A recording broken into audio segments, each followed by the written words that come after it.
एकादशी के दिन जब आप जल शंकर को चढ़ाने तो रोज ही जाते हैं। जब एकादशी का दिन रहे और शंकर जी के मंदिर में आप जल समर्पित करें तो 3 बार मुख से स्वधा स्वधा स्वधा या स्वधा स्तोत्र का पाठ, जिसमें 12 श्लोक। की रात्रि के 12 बजे घी का दिया हथेली में रखकर दरवाजे के बाहर उस दिए को हथेली में रखकर चंद्र का दर्शन रात्रि के 12 बजे दिए की लो में चंद्र का दर्शन करते हैं। उससे ज्योत प्रबल होती है हमारे।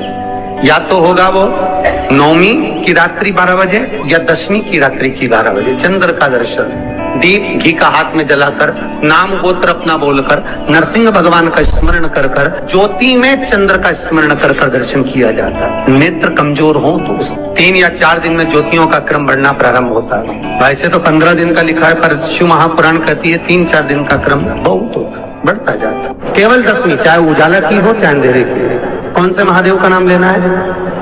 श्रम्भेश्वर महादेव। जब कोई व्यक्ति चिड़चिड़ करता है, क्रोध करता है, गुस्सा करता है, तो महाराज शंकर भगवान का श्रम्भेश्वर महादेव का नाम लेकर 31 बेलपत्र, जिस व्यक्ति को क्रोध आता है उस व्यक्ति का स्मरण कर कर आखा चावल मतलब सेगे चावल के साथ एक बेलपत्र 31 बेलपत्र कर कर शिव जी के शिवलिंग पर समर्पित करी जाती है, मात्र 10वीं की तिथि के लिए। केवल 10वीं, चाहे उजाला की हो चाहे अंधेरे की। कौन से महादेव का नाम लेना है? श्रम्भेश्वर महादेव, शिव जी का एक। छोटे छोटे बच्चे रहते हैं, कुछ बच्चों को माता जबरदस्ती के भोजन कराती है, खिलाती है, ठोकती मारती खिलाती है।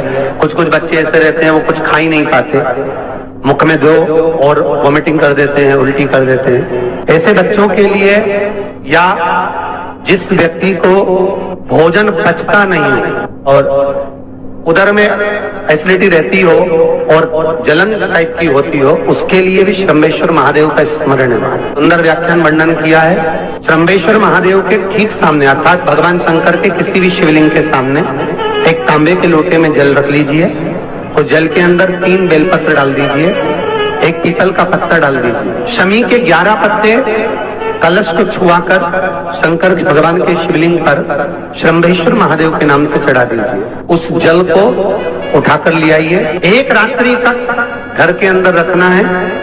उस जल को श्रम्भेश्वर महादेव का नाम लेकर जिस व्यक्ति को एसिडिटी होती हो या उधर खराब रहता हो या भोजन नहीं पचता हो या पेट से जुड़ी हुई प्रॉब्लम हो या बच्चों को भोजन कराते हैं और वो वोमिटिंग कर देते हो, ऐसे बच्चे को या भोजन नहीं भा रहा हो ऐसे व्यक्ति को उस जल को सवेरे दोपहर शाम 3 बार श्रम्भेश्वर महादेव का नाम लेकर आचमन कराना प्रारंभ कर दो, पिलाना चालू कर दीजिए।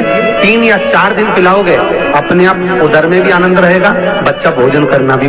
2-4 हैं, पैसा तो आ रहा है और घर में टिक नहीं रहा। डॉक्टर में, पुलिस में, एक्सीडेंट आदि में, कहीं गलत जगह पर व्यसन में अगर पैसा जा रहा है, जुए में, मांसाहार, मदिरा पान, या कहीं आया पैसा आने में कभी नहीं आ रहा है पर टिक नहीं रहा, रुक नहीं रहा।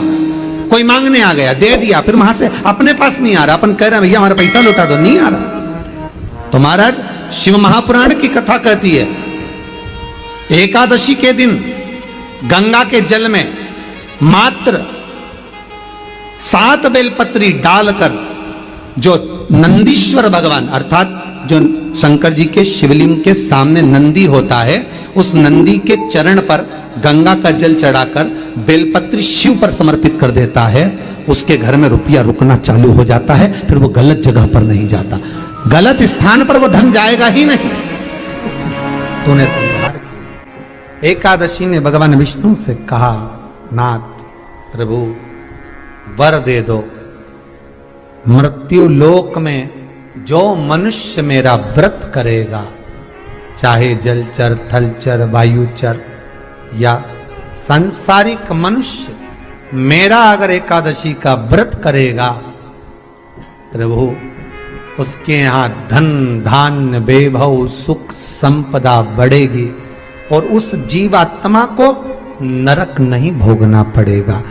एकादशी और द्वादशी इन 3 तिथियों पर एक रोटी में थोड़ा सा मीठा रखकर सोमक पितृ का नाम लेकर यदि गाय को खिला दिया जाता है, तो अगर कोई पूर्वज प्रेत योनि में भी पड़ा हुआ होता है, भटक रहा होता है, जिसको पिंड नहीं मिला, जो अचानक मर गया होता है, अधोगति में चले गया होता है, उस जीव की मुक्ति दशमी, एकादशी और द्वादशी, ये 3 दिन सोमक पितृ का नाम लेकर रोटी में, पूड़ी में मीठा रख कर गाय को खिला दिया जाता है। ये 3 दिन तक तो वो पितृ कभी भटकते नहीं है, उनको मुक्ति प्राप्त हो जाती है, मोक्ष में।